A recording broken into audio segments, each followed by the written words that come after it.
என் இனிய வலைதள பிரியர்களுக்கும் வாலிப நெஞ்சங்களுக்கும் நான் உழைப்பை பற்றி நிறைய சொல்லியிருந்த போதிலும் இந்த கவிதையும் உழைப்பை பற்றியதுதான். காதலை பற்றி, வாலிபத்தை பற்றி, விஞ்ஞானத்தை பற்றி, இப்படி நிறைய பற்றிகளை பற்றி நான் சொல்லி வருகிறேன். அந்த வகையில் இந்த கவிதை உழைப்பை பற்றியது. இந்த கவிதையின் தலைப்பு தன்னம்பிக்கையே அச்சத்தை விலக்கும்.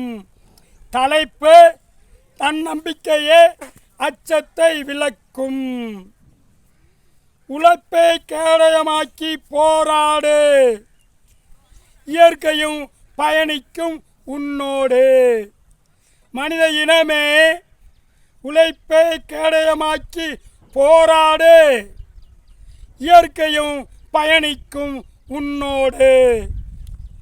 உண்மையில் செல் துணிவோடு, வெற்றி கொள் அதன் துணையோடு.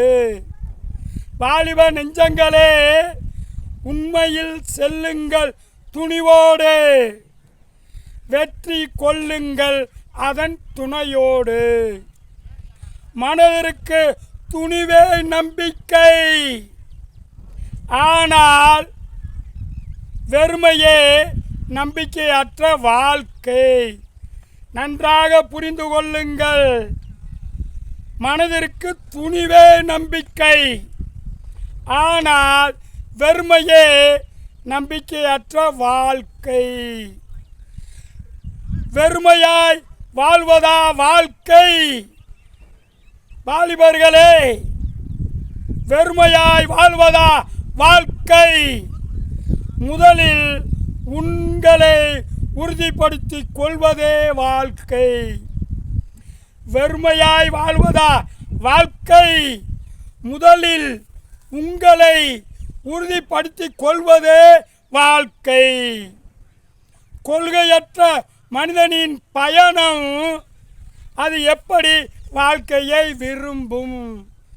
அன்பார்ந்த வாலிப நெஞ்சங்களே, சிந்தித்து பாருங்கள். கொள்கையற்ற மனிதனின் பயணம் அது எப்படி வாழ்க்கையை விரும்பும்?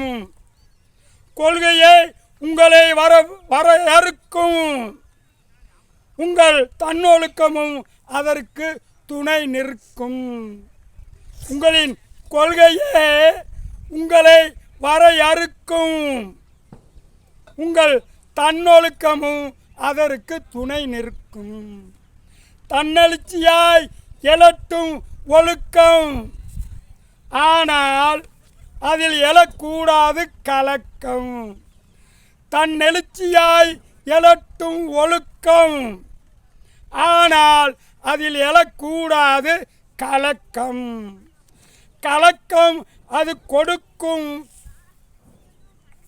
கலக்கம் அது அச்சத்தையே கொடுக்கும், ஆனால் நம்பிக்கையே அச்சத்தை விலக்கும்.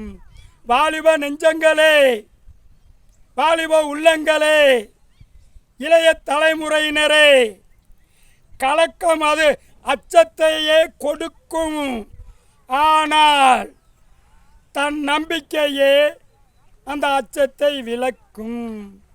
இந்த வாரம் என்னுடைய படைப்புகளை உங்களிடம் பகிர்ந்து கொண்டு உள்ளேன். வரும் வாரமும் என்னுடைய படைப்புகள் தொடரும் என்பதை கூறிக்கொண்டு உங்களிடம் இருந்து விடைபெறுகிறேன். உங்களில் ஒருவன், மதுரை கவிஞர் சு. வைரன்.